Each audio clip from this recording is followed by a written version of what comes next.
তা পড়তেছিল, পিছনের ওয়াল টপকাইয়া ঘাতকরা ঘরের ভিতরে প্রবেশ করে হযরত উসমান রাদিয়াল্লাহু তাআলার মাথা মুবারকের মধ্যে আঘাত করছে, ওনার মাথা মুবারকটা কেটে কোরআনের মধ্যে পড়ে গেছে। আমি আপনাদের সামনে সূরা তাওবা থেকে 36 নম্বর আয়াতে কারিমা তেলাওয়াত করছি। মূলত এই যে চলমান যে মাস, এই আরবি মাসের নাম কি? মুহররম মাস। এই মুহররম মাসে যেহেতু আমরা করছি, এক দুইটা কথা তো এই মাসকে নিয়ে বলতেই হয়। তো এই মাসটা আসলে পরে আমাদের সমাজে কিছু শিরিক বেদাত হয়। আমরা মনে করি এই মাসটা মানেই হলো কারবালা। মুহররম মাস আসলে আমরা কি মনে করি? এটা কারবালার মাস। বলুন তো দেখি, কারবালার ঘটনা কোরআনে আছে? ওমা কথা কোন দি? কারবালার কথা কোরআনেও নাই, এই বিষয়ে হাদিসেও নেই। নাই কেন? কারণ ঘটনাটা ঘটছে রাসূলের ইন্তেকালের 50 বছর পরে। তাহলে কোরআনে থাকবে কোথা থেকে? কিন্তু আমরা এই মাসটারে মনে করি যে মাসটা আইসুই একমাত্র এই কারবালার কেন্দ্র। এই ভুল ধারণাগুলো আমাদের ভিতর থেকে সরানো দরকার।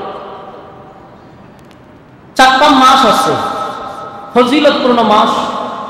আরবি মাসের মধ্যে 4টা মাস হলো নিষিদ্ধ মাস, মানে ফজিলতপূর্ণ মাস। এর মধ্যে একটা মাস হলো মুহররম মাস। এটি আল্লাহ দুনিয়া সৃষ্টি করার আগেই আল্লাহর সিদ্ধান্ত হলো এই 4টা মাস হলো শ্রেষ্ঠ মাস।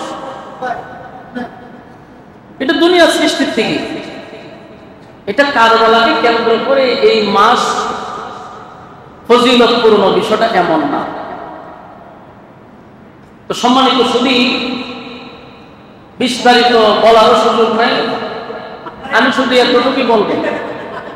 ভাই আমরা কথা না বলি, মেহরবানি করে কথা না বলি। এটা একটু সালাম হয় না, এটা আপনাদের ওই 3 তলায় যারা বসছে তারা দেখার জন্য এটা একটা প্রজেক্টর সিস্টেম করছে। আচ্ছা যাক ভাই শোনেন, 1 মিনিটে বলি। মিডিয়ার বিষয় অনেকেই আলোচনা করতেছেন। আমি তো মেহমান, ঠিক না? আমার এখানে কাউরে কিছু বলার কোনো অধিকারও নেই। আমি মেহমান আসছি। অনেকে আসছে নরসিংদীর থেকে ক্যামেরা নিয়ে, কেউ আসছে বৈরব থেকে, কেউ আসছে ব্রাহ্মণবাড়িয়ার থেকে, এছাড়া তো সিলেট থেকে আসছে।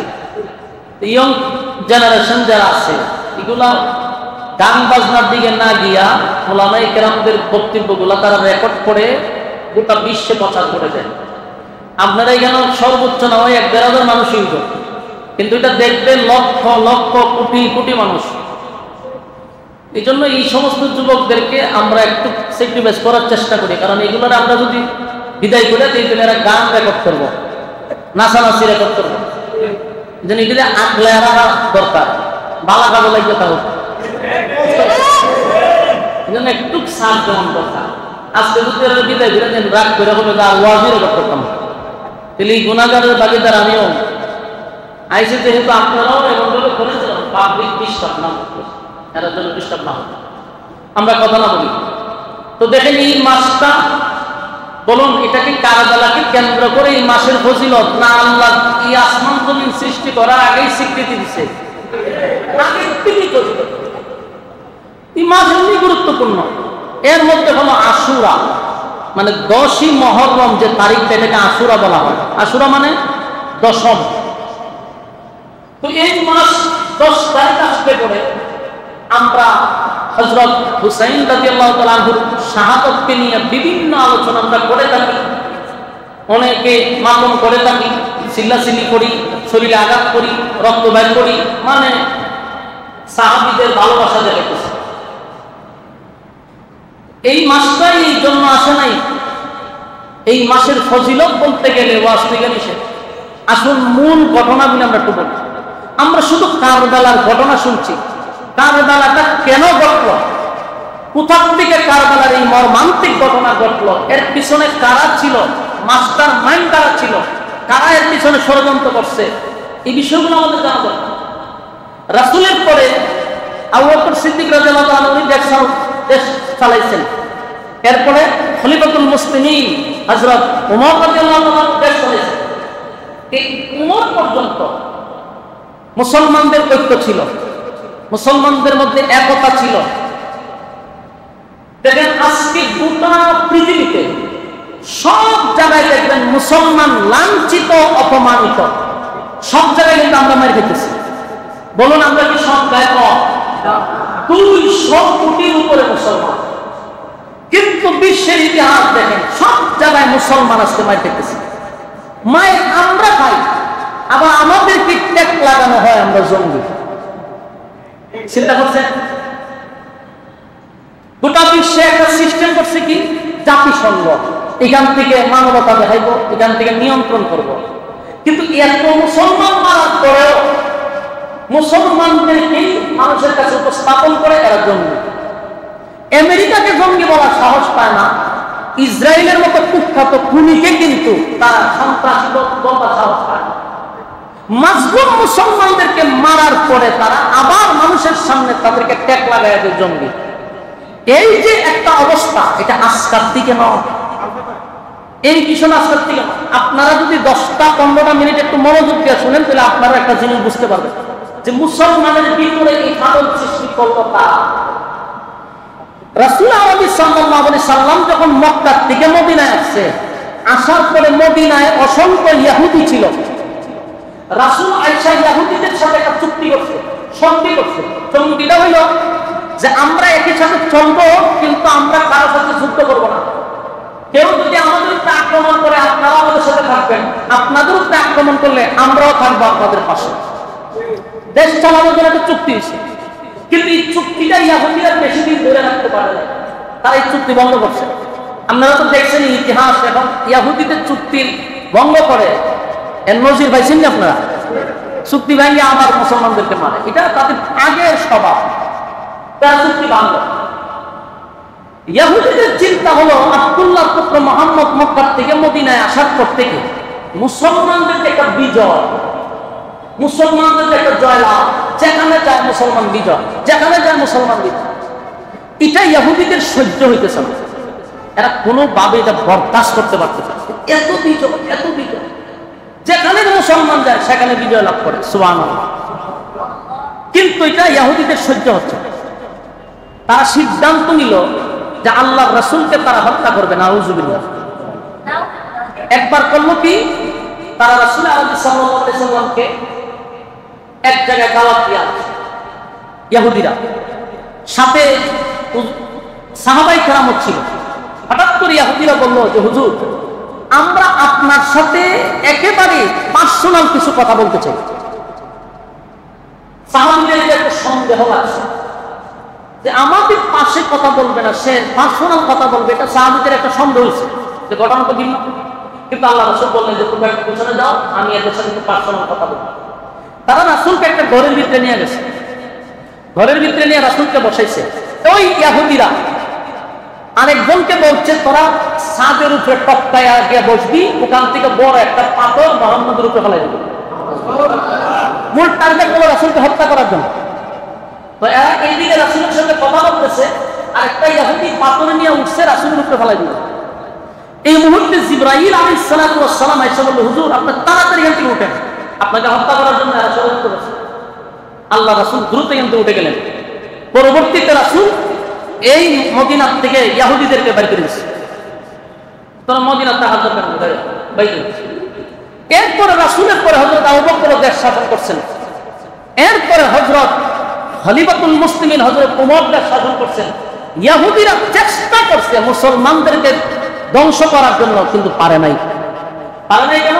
হযরত ওমরের নেতৃত্বে দেশ পরিচালনার কোন ইহুদি সাহসটুকু পায় নাই যে মুসলমানের মধ্যে ফাটল সৃষ্টি করবে, কিন্তু চেষ্টা চালাই গেছে। ঘটনাক্রমে ইহুদিদের মধ্যে একজনের নাম ছিল আব্দুল্লাহ ইবনে সাবা। ইয়ামেনে গিয়ে এরা বসবাস শুরু করছে। ইয়ামেনে, মদিনাতে দৌড়ে দেওয়ার পরে এখানে থেকে বহুদিন ধরে এরা প্ল্যান করতেছে যে মুসলমানরা এত বিজয় কিভাবে হচ্ছে। আমার মুসল্লি ভাইয়া একটু মনোযোগ দিয়ে শুনবেন, এখান থেকে আমাদের শিখার আছে। এই ইহুদিরা চিন্তা করতেছে যে মুসলমানরা এত বিজয় কোথা থেকে পায়, যেখানে যায় তাদের বিজয়, যেখানে যায় তাদের বিজয়। এইভাবে যদি বিজয় হইতে থাকে গোটা পৃথিবী মুসলমানদের হাতে চলে আসবে, আমাদের অস্তিত্ব থাকবে না। তাই এখনই আমাদেরকে ব্যবস্থা নিতে হবে। কিন্তু শাসনামল কার ছিল? হযরত উমরের। এরা এটাও জানে উমরের শাসনামলে যদি আমরা কোনো গিরিঙ্গি বাজাইতে চাই আর উমর যদি কোনোভাবে টের পায় তাহলে জাকাত শেষ করে দিবে।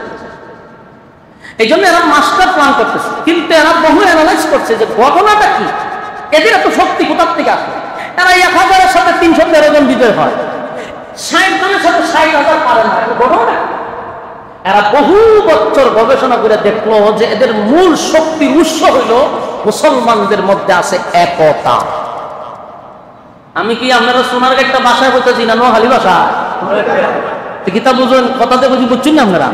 মুসলমানদের কিতা আছে, একতা আছে, মানে ঐক্য আছে। এই ঐক্য থাকার কারণে তাদের সঙ্গে কোনো মানুষ, কোন ইহুদি বলেন, খ্রিস্টান বলেন, যেই যুদ্ধ লাগে এর সাথে পরাজিত হয়। কেন? মুসলমানদের মধ্যে একতা আছে। একতাটাই হলো সবচেয়ে বড় শক্তি। বলে যে আপনাদের বিবেকে কি বলে, একতার মধ্যে শক্তি আছে না নাই? এরা বহু বছর প্ল্যান করে পাইল যে এইটাই হলো মূল ঘটনা। তাহলে এখন আমাদের কাজ হবে মুসলমানদের মধ্যে একতা নষ্ট করে দেওয়া, মুসলমানদের মধ্যে একটা ফাটল সৃষ্টি করা। তাদের যেভাবে ঐক্যবদ্ধ আছে এখান থেকে তাদেরকে সরাই দিলেই তাদের শক্তি কমে যাবে। তারা বহু বছর অপেক্ষা করার পরে উমরের শাসনামলে পারে নাই। এরপরে যিনি শাসনামলে আছে উনিকে হযরত উসমান রাদিয়াল্লাহু তাআলা। উনি ছিলেন নম্র, ভদ্র, লাজুক প্রকৃতির একজন মানুষ। এই ইহুদিরা উনার শাসনামলটাই বেছে নিছে যে এখনই আমাদের যা করার করতে হবে। কারণ উসমান অত্যন্ত নরম মানুষ, উনি ডাইরেক্ট কোনো অ্যাকশনে যাবে না। আর ওনার আমলে যদি আমরা সাকসেস না হতে পারি আর হবো না। সম্মানিত শুধু যেই ভাবনা সেই কাজ। এই আব্দুল্লাহ ইবনে সাবা ইয়ামেন থেকে মদিনায় আসছে, রেলের মাস্টার প্ল্যান তাদের। মদিনায় আইসা প্রকাশ্যে মুসলমানদের সামনে কালেমা পড়ছে।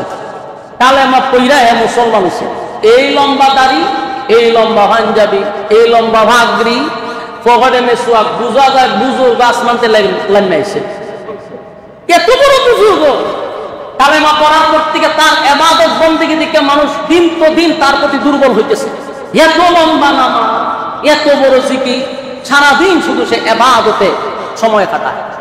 মোটামুটি মদিনার মধ্যে একটা কানা গোসা শুরু হয়ে গেল যে আব্দুল্লাহ ইবনে সাবার মতো একটা আমলদারি ব্যক্তি, এত বড় একজন বুজুর্গ আর নাই। সে কালেমা পড়ছে ঠিক, মূলত সে ইহুদি। মাথায় রাখবেন, সে কি ইহুদি। সে কালেমা পড়ছে তার ভিন্ন একটা উদ্দেশ্যে। ইবাদত বন্দেগী এমন ভাবে বাড়াইছে মানুষ দেখলেই তার কাছে বক্ত হয়ে যাচ্ছে, সর্বনাশ উনি বহুত বড় বুজুর্গ। এটাই সে কাজে লাগাইল। কিছুদিন কাটার পরে যখন মানুষের কাছ থেকে একটা জনপ্রিয়তা পাইছে, সবার মুখে মুখে যখন তার কথা ছড়ে গেছে, সে করলো কি, হযরত উসমান রাদিয়াল্লাহু তাআলার কাছে গেছে। এর ভিতরে উসমান রাদিয়াল্লাহু তাআলার কানে গেছে যে সে একজন ভালো একজন মুসলমান এবং তার ইবাদত বন্দেগী সবার মুখে মুখে উসমান অলরেডি জানছে। সে উসমান রাদিয়াল্লাহু তাআলার কাছে গিয়া কয় যে আমি আপনার কাছে আসছিলাম একটা বিষয় পরামর্শের জন্য। হযরত উসমান রাদিয়াল্লাহু তাআলা বলে, কি পরামর্শ? যে রাষ্ট্রীয় কোনো কাজে আমাকে লাগানো যায় কিনা। বুঝতেছেন বিষয়? ওইখান পর্যন্ত সে অলরেডি চলে গেছে যে রাষ্ট্রীয় কোনো কাজে আমাকে লাগানো যায় কিনা। হযরত উসমান রাদিয়াল্লাহু তাআলা তো সাধারণ কোনো সাহাবী না, বিচক্ষণ সাহাবী। উনি কতক্ষণ তার চেহারার দিকে তাকায়া বলল, না, তোমার যোগ্য মনে হয় না, তোমার রাষ্ট্রীয় কোনো কাজে লাগানো যাবে না। মানে কথাটা বলার পরে তার মাইন্ডটা লাগছে, তার মনে অনেক কষ্ট পাইছে যে এতগুলো মানুষের সামনে আমার অযোগ্য বললো।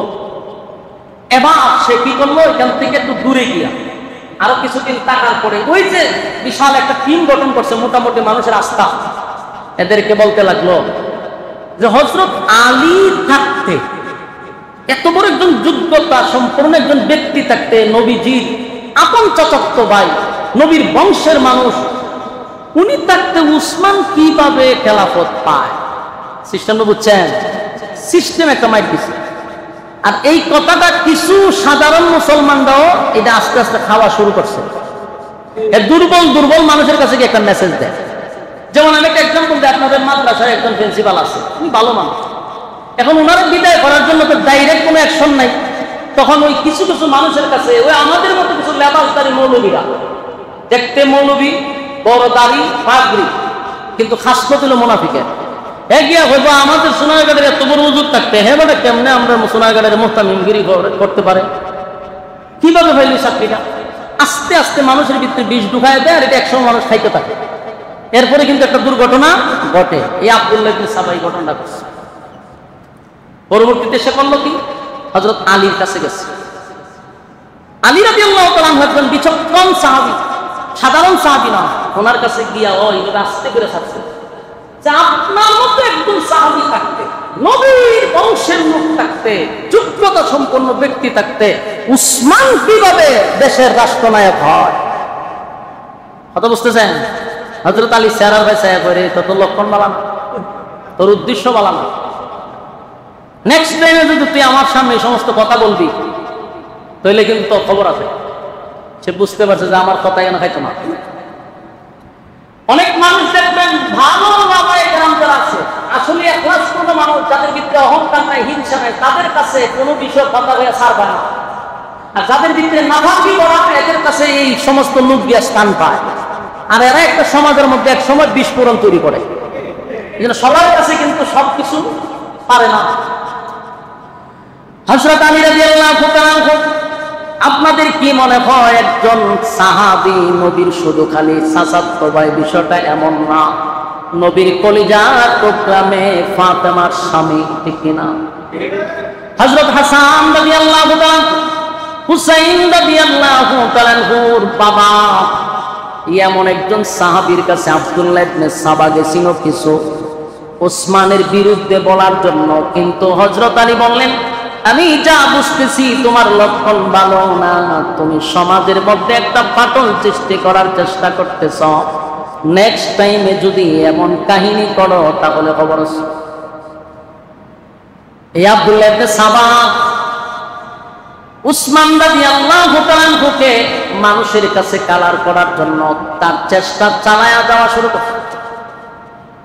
অলরেডি মানুষ বুঝে ফেলছে যে লোক বেশি সুবিধার না। খবর চলে গেছে উসমানের কাছে যে হুজুর হে কিন্তু লোক ভালো না, অতি ভক্তি সুরের লক্ষণ। এর যে পরিমাণ ভক্তি দেখছিলাম, হুজুর এমন ভালো না। হযরত উসমান রাদিয়াল্লাহু তাআলা বললেন, হ্যাঁ আব্দুল্লাহ ইবনে সাবা, আমি তোমারে বললাম তুমি মদিনার থেকে বাইর হয়ে যাও, না হয় তোমার ব্যাপারে আমি ব্যবস্থা নিব। ইয়াদ রাখবেন, মদিনার থেকে তারে বাইর করে দিছে। মদিনার থেকে বাইর করে, মদিনার এরিয়া দিতে যাও করে না, দেখি এক নামাজের জায়গা নাই, বাইর করে দিছে। হে করলো কি, মদিনার থেকে বাইরিয়া বসরায় গেছে। বসরায় গিয়ে আশ্রয় নিছে। এখানে যাওয়ার পরে কিছু লোক ছিল উসমানের বিরুদ্ধে, কিছু লোক থাকে না, সবার কাছে কি আপনি ভালো হইতে পারবেন? ইমাম সাহেব মসজিদের কি সব মুসলিমের কাছে ভালো হইতে পারে? কথা বললাম, ইমাম সাহেব সুদের ওয়াজ করলে সুদকুর জীবনে ইমাম সাহেবরা বলা হইব। সুদকুরের বাড়িতে ইমাম সাহেবরা দাওয়াত দিবা যে আমার পেটে লাথ মারছে। বসরায় যাওয়ার পরে সেখানে গিয়ে উসমান রাদিয়াল্লাহু তাআলার বিরুদ্ধে সে ষড়যন্ত্র করতেছে। সেখানের গভর্নরের কানে গিয়া পৌঁছে গেছে যে হুজুরের লক্ষণ ভালো না। বসরার মানুষের কাছে উসমানের বিরুদ্ধে বিভিন্ন ধরনের মন্তব্য করে। বসরার যিনি গভর্নর, উনি তখন বুঝতে পারছে যে হ্যাঁ ষড়যন্ত্র শুরু করছে। বসরার গভর্নর বলল, তোরে যেন এই বসরার ভিতরে না দেখি, এর বসরার দিয়ে বের করে দিচ্ছে। ইয়াদ রাখবেন, কয়টা দেশ থেকে বের করছে? মদিনার থেকে বের করলো, গেল বসরা, বসরার থেকে তারে ঘাট করে বের করে দিচ্ছে। বসরার এরিয়ার ভিতরে যেন তোরা না দেখি। এখন সে গেছে কুফায়। সে কোথায় গেছে? সেখানে গিয়ে আবার কিছুদিন ইবাদত বন্দেগী, কখন যে দেশে যায় গিয়ে ইচ্ছা মতো আগে নামাজ রোজা করে, আর তো একটা তসবিলিয়া থাকবো, মানে মানুষের উপরে তার আস্থা আগে জন্মাইতে হবে না, লোক বালা। সেখানে যাওয়ার পরে তার ইবাদত বন্দেগী দেখে মানুষের সর্বনাশ। এত বড় বুজুর্গ মানুষ তার উপরে আকৃষ্ট হইতে লাগলো। কিছুদিন পরেই আস্তে আস্তে তার যে মিশন, এটা হলো মানুষের কাছে, জনগণের কাছে উসমানের ব্যাপারে মানুষকে ভুল ধারণা দেওয়া। তাই মানুষের কাছে বলতে লাগলো, অনেক সাহাবীদের কাছেও বলতে লাগলো উসমান কেমন মানুষ। সাহাবীরা বলে উসমানের মতো ভালো তো হয় না, উনি অনেক ভালো মানুষ, দানশীল মানুষ, উনি প্রচুর মানুষকে দান করে। এই আব্দুল্লাহ ইবনে সাবা কয় সে কি দান করে? তার নিজের পকেটের টাকা। সে তো রাষ্ট্রীয় টাকা মানুষের কাছে দেয়, স্বজন প্রীতি দেখায়। স্বজন প্রীতি দেখায় না, নাউজুবিল্লাহ। রাষ্ট্রের টাকা মানুষকে দান করে স্বজন প্রীতি দেখায় উসমানে। উসমান কি নিজের বর দিয়ে খরচ করেনি? চিন্তা করে না কত বড় হাত। এই কথাটিও কিছু কিছু মানুষের মানতে আস্তে আস্তে মানতে শুরু করছে। তো হইতে পারে, নাউজুবিল্লাহ। মানুষের ভিতরে আস্তে আস্তে এগুলো ঢুকাইতেছে। তো উসমান এত বড় একজন সাহাবী, আলী থাকতে উসমান কিভাবে দেশের রাষ্ট্রনায়ক হয়?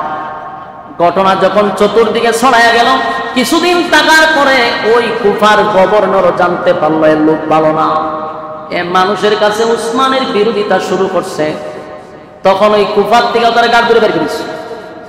কুফার থেকেও হয়তো বুঝতেছেন আমার তোর জন্য এরিয়া দিতে না দেখি রাষ্ট্রীয় লোক বের করে দিচ্ছে। তাহলে প্রথম বের করছে কোথার থেকে? মদিনার থেকে, এরপরে বসরা, এরপরে কুফার থেকে বের করে দিচ্ছে।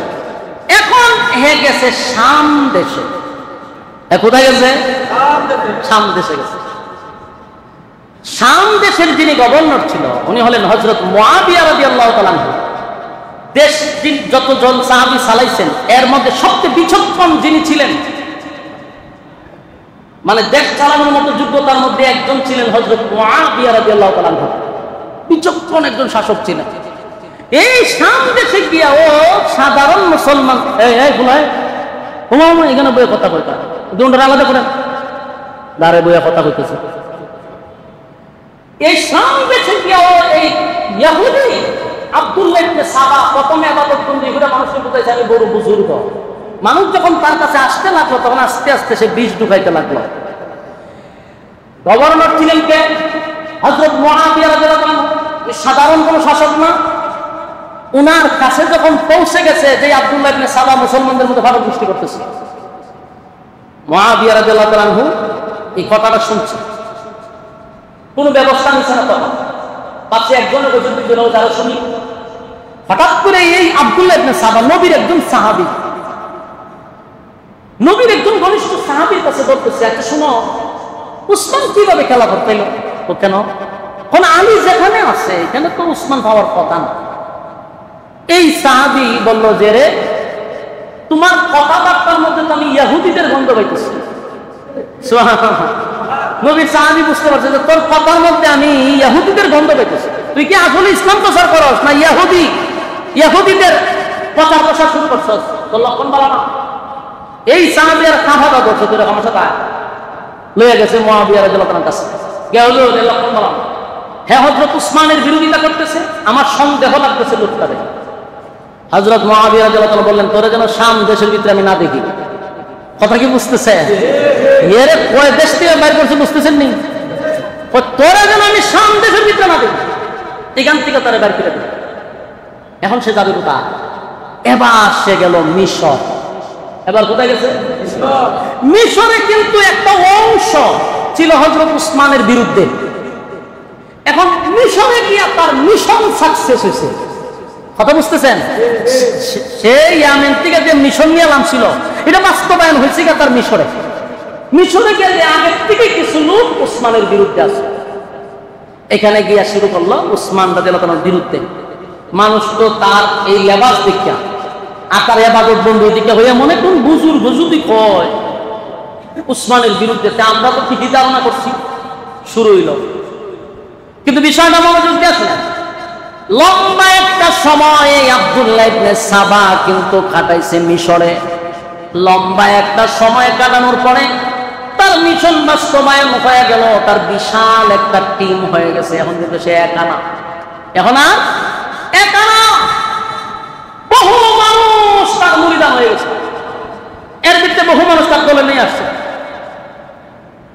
কিন্তু তখন গোটা মিশরের মধ্যে তার এই চক্রান্ত যখন চলতে লাগলো, ওখানেও কিছু নবীর সাহাবীরা ছিল, তারা বুঝতে পারছে এর উদ্দেশ্য ভালো নয় রে, এর লক্ষ্য ভালো নয়, এর উদ্দেশ্য ভালো নয়। এ মুসলমানদের মধ্যে পাগল সৃষ্টি করবে। এই কারণে আপনার কাছে খবর গেল যে হুজুর এ কিন্তু গোটা মিশরের মধ্যে একটা অবস্থা তৈরি করছে। হযরত উসমানের বিরোধিতা শুরু করছে, সাহাবায়ে কেরামদেরকে নিয়ে সমালোচনা শুরু করছে। শেষ পর্যন্ত মিশরের গভর্নর পর্যন্ত এর গাল পেরে মিশরকে বের করে দিচ্ছে। এখন বলেন, প্রথম ইয়ামেন থেকে গেছে কোথায়? মদিনা। মদিনার থেকে তারে বিদায় করে দিল, গেল কোথায়? বসরা। বসরার থেকে ঘাট ধাক্কা দিলে বিদায় করলো, গেল কোথায়? কুফা। কুফার থেকে বিদায় করার পরে গেল কোথায়? শাম দেশে। শাম দেশ থেকে বিদায় করার পরে গেছে মিশর। এখন মিশর থেকে যখন তারা বিদায় করে দিল, কথায় আপ রাখবেন, মিশর থেকে যখন তারা বিদায় করছে তখন কিন্তু সে আর একা, তখন কি আর একা নেই? এতদিনে সে বিশাল একটা জনগোষ্ঠী তৈরি করছে। এখন তার পুরা ভিড় নিয়ে সে আবার রওনা দিছে মদিনার উদ্দেশ্যে। এই আব্দুল্লাহ ইবনে সাবা, খুব খেয়াল রাখবেন, মুসলমানের আজকে পর্যন্ত ঐক্য নাই কেন? এর পিছনে কারা ছিল ইতিহাস আমাদের একটু জানা দরকার। এবার সে তার টিম নিয়ে আবার মদিনায় রওনা দিছে।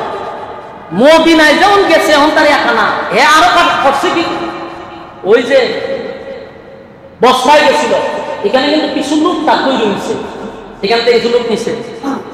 কুফার থেকে কিছু লোক নিছে, কারণ তার তো কিছু লোক হয়েছে। কুফার থেকে কিছু লোক লইছে, শাম থেকে কিছু লোক লইছে, এইভাবে নিয়ে বিশাল টিম তৈরি করছে। গেল মদিনা। মদিনায় তখন বিশাল লোক নিয়ে ঢুকছে। মদিনার গলিতে গলিতে খবর হয়ে গেছে আব্দুল্লাহ ইবনে সাবা বিশাল একটা টিম নিয়ে এখন মদিনার ভিতরে ঢুকছে। সেখানে গিয়ে সে অবস্থান করল। কিছুদিন যাওয়ার পরেই তার আসল যে উদ্দেশ্য সেটা সে বাস্তবায়ন করার জন্য সে পাগল হয়ে গেছে। এবার তার টিম নিয়ে বসছে, পয়সা করে শোনা, প্রতি জুমার দিনে উসমান রাদিয়াল্লাহু তাআলা উনি জুমার নামাজে দাঁড়ায় বক্তব্য দেয়, জাতির সামনে ভাষণ দেয়।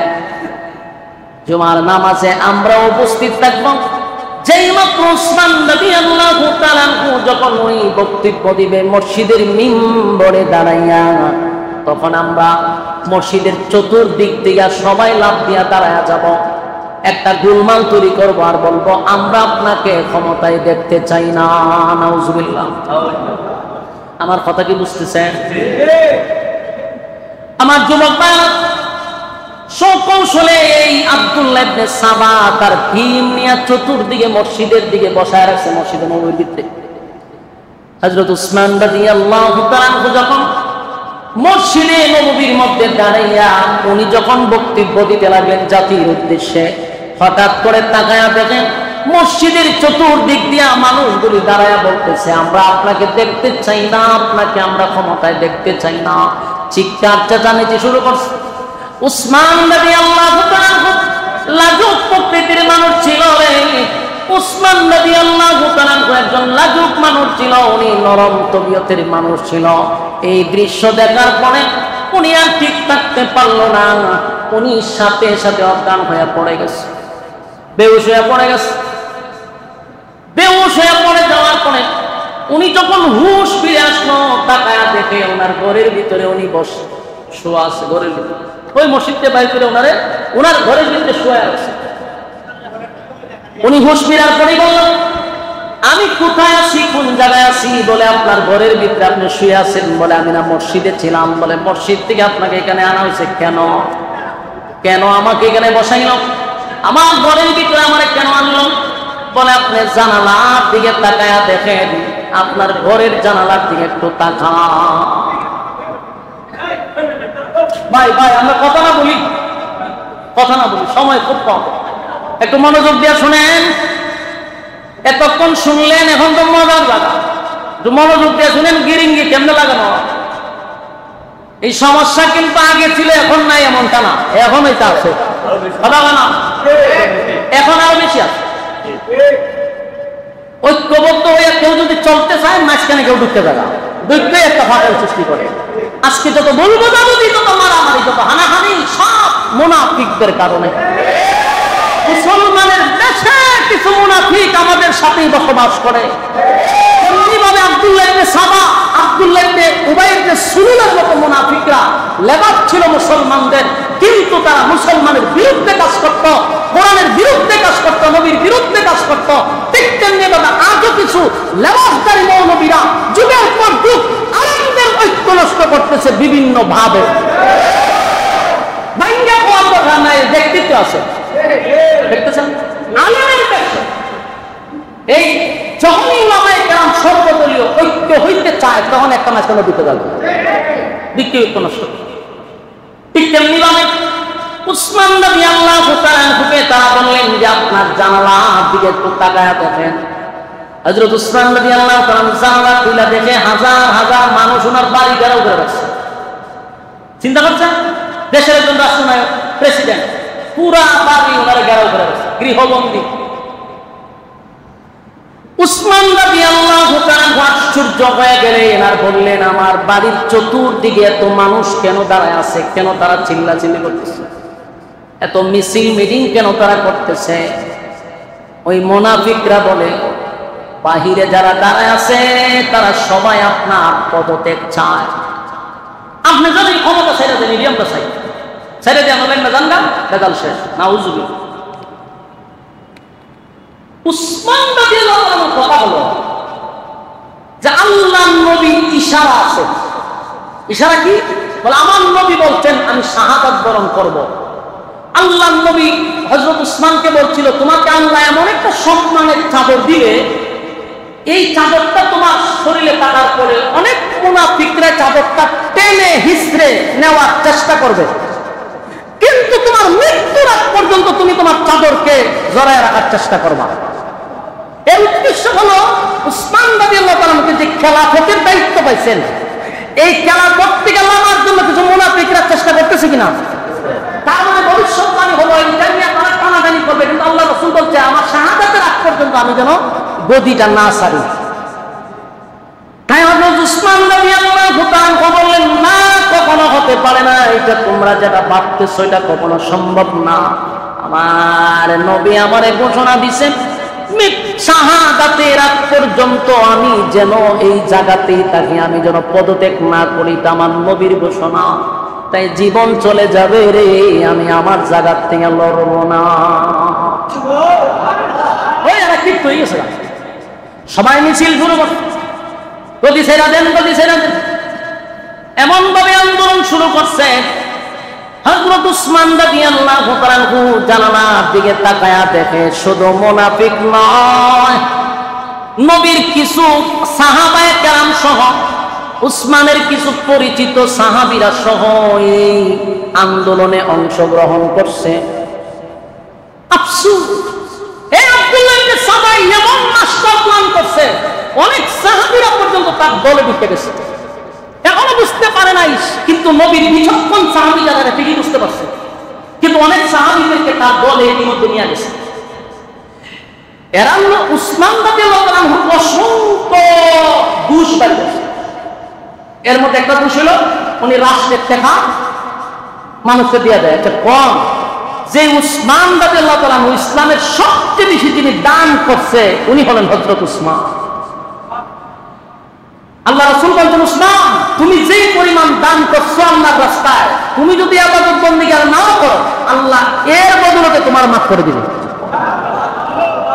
উসমান তদানীন্তন সময়ে কোটি কোটি হাজার কোটি টাকার মালিক ছিল, আর উসমান রাদিয়াল্লাহু আনহু এই অপবাদ দিয়েছে, এটা মেনে নেওয়া যায় না, মেনে নেওয়া যায়। এগুলো ভিত্তিহীন মানুষের কাছে বুঝাইছে। আরো কিছু চক্রান্ত আছে, আমি যদি একটু না বলি তাহলে আপনারাও চিন্তা করবেন যে কেন বাদ দিল, মনে হয় এটা প্রশ্ন হয়তো না। উসমান কেন ক্ষমতাকে এলাম হইতে চায়? আবার অসংখ্য নবীর সাহাবীরাও এই আন্দোলনে যোগ দিয়েছে। ঘটনা কি?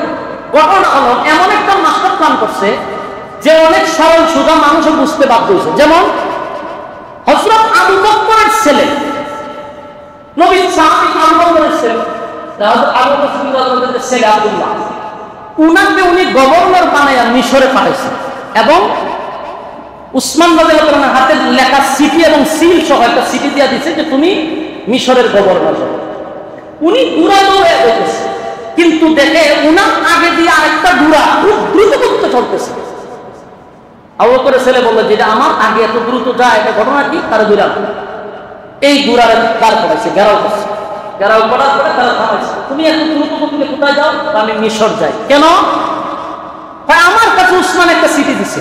এই দেখেন কি পরিমাণ ষড়যন্ত্র, যে আমার কাছে একটা উসমানের সিটি দিছে, এই সিটিটা যেন আমি ওখানকার গভর্নরের কাছে পাঠাই।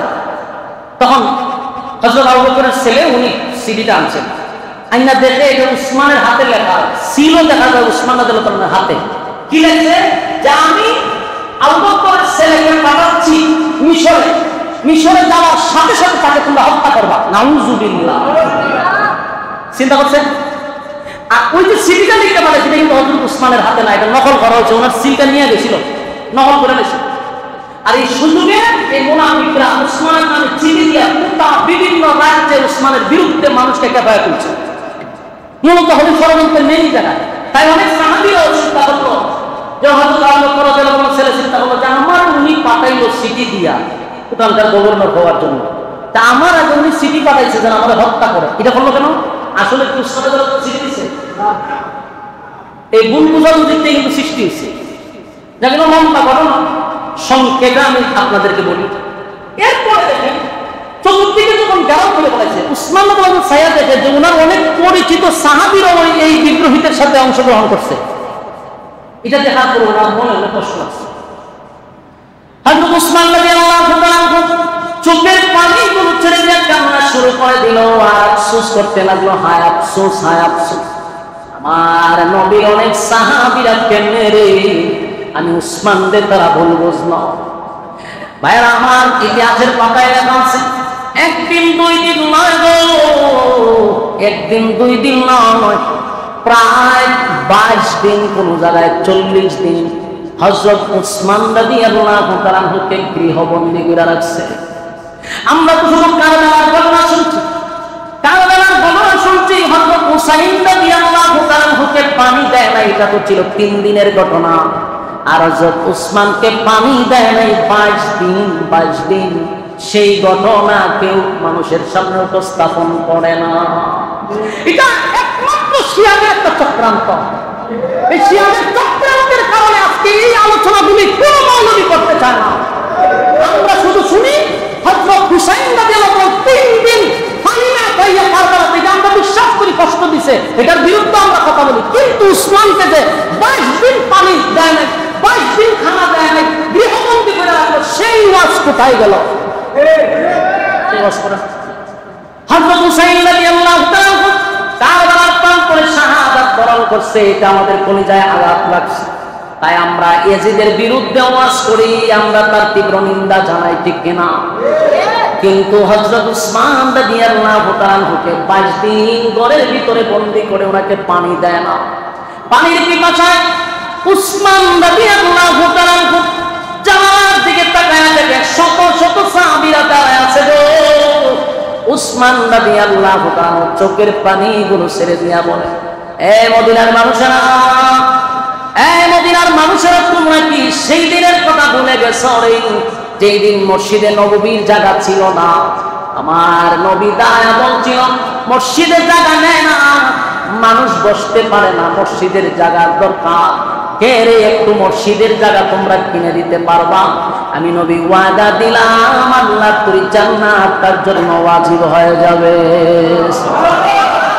সেদিন হযরত উসমান রাদিয়াল্লাহু তাআলা বলেন, বলো না মদিনার মানুষ, তোমাদেরকে মসজিদে নববীর জায়গাটা আমি কিনে দিয়েছিলাম কিনা? আমার নবীর কথা অনুযায়ী জান্নাত আমার জন্য ওয়াজিব। আমি সেদিন মসজিদে নববীর জায়গা কিনে দিলাম, আজকে তোমরা মসজিদে নববীর মধ্যে আমাকে নামাজ পড়তে দাও না কেন? তোমরা এত কঠোর হয়ে গেলে। আমি উসমানকে কেন তোমরা মসজিদে নববীতে ঢুকতে দাও না? অত্যন্ত হৃদয় বিদারক মর্মান্তিক ঘটনা, যেগুলা আমাদের সামনে তুলে ধরা হয় না।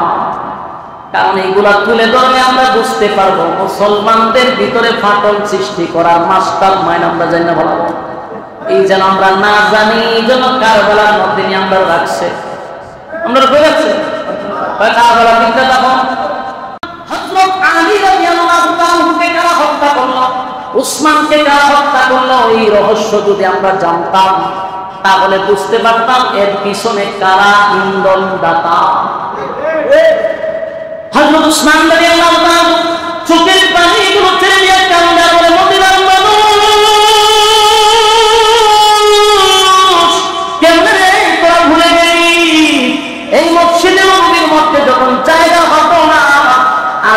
উসমান টাকা দিয়া জায়গা কিনে দিলাম, আজকে মসজিদে নববীর ভিতরে আমারে ঢুকতে দিলি না, 22 দিন ধরে আমারে গৃহবন্দী করে রাখলি, এক ফোঁটা পানি আমার দেও না। মদিনার মানুষ, তোমরা কি ভুলে গেছো যেদিন মদিনার মানুষ পানি পান করতে পারতো না, একটা কূপ ছিল, আল্লাহর নবী দাঁড়ায় বলছিল কে বাবা এই কূপটা কেউ কিনে দিতা যেন মদিনার মানুষ পানি পান করতে পারে। সেদিন তদানীন্তন সময়ে 50 লক্ষ টাকা খরচ করে আমি কূপটা তোমাদের জন্য কিনে দিছি, মদিনার মানুষ যেন পানি পান করতে পারে। আমার টাকার কিনা কূপের পানি মদিনার মানুষ খায় রে, আর আমি 22 দিন ধরে পানি পাই না, তোমরা আমার সঙ্গে এমনটা কেন করলাম? অত্যন্ত মর্মান্তিক ঘটনা। উসমান রাদিয়াল্লাহু তাআলা করতেন না, বিদ্রোহীদের কানে জানালো, অনেক সাহাবীরা উসমানকে ভুল বুঝতে লাগলো। হায় উসমান বারবার বলল আমার টাকার কিনা পানি তোমরা খাও, আমার স্ত্রী আর আমি পানি পাই না, আমি পানি পান না করে রোজা রাখি, ইফতার ছাড়া রোজা রাখতেছি। উসমান রাদিয়াল্লাহু তাআলার এই বক্তব্য শোনার পরে আম্মা জানেন উম্মে সালমা নবীর একজন স্ত্রী ছিল, উনি যখন শুনল উসমানের এই করুণ ঘটনা, উনি তাড়াতাড়ি এক বোতল পানি উনি হযরত উসমানের কাছে নিয়ে আসার জন্য রওনা দিল। কিন্তু তাকায়া দেখেন আম্মা জান উম্মে সালমা যখন উসমানের কাছে পানি নিয়ে আসবে, তখন রাস্তার মধ্যে ওই বিদ্রোহীদের দলেরা আম্মা জানকে আটকায়া দিছে, মহিলাদেরকে দিয়ে আম্মা জানকে চেক করেছে, চেক করে দেখে পানির বোতল। কত বড় পছন্দ এই মুনাফিকের বাচ্চাগুলি, সেদিন আম্মা জানকেও এক ফোঁটা পানি উসমানের কাছে নিতে দেয় নাই, পানি নিতে দেয়। হযরত উসমান রাদিয়াল্লাহু তাআলা চিঠি লিখলেন হযরত আলী রাদিয়াল্লাহু তাআলার কাছে, আলী রে গোটা মদিনার মানুষ আমার এক ফোঁটা পানি পান করতে দেয় না। হযরত আলী চিঠি পাওয়ার পর পাগল হইয়া উসমানের কাছে চিঠি লিখলেন আর বললেন উসমান আপনি শুধু ওয়াদা দেন, আমি উসমান আপনি শুধু ওয়াদা দেন, আমি আলী ওয়াদা দিতেছি, আমরা তাদের সঙ্গে যুদ্ধ করব, যুদ্ধ করে সবগুলারে শেষ করে দিব, আপনি শুধু অনুমতি দেন। কিন্তু উসমান রাদিয়াল্লাহু তাআলার কথা হলো মদিনার জমিতে, নবীর জমিনে আমি উসমানের শাসন আমলে কোনো রক্তপাত আমি দেখতে চাই না।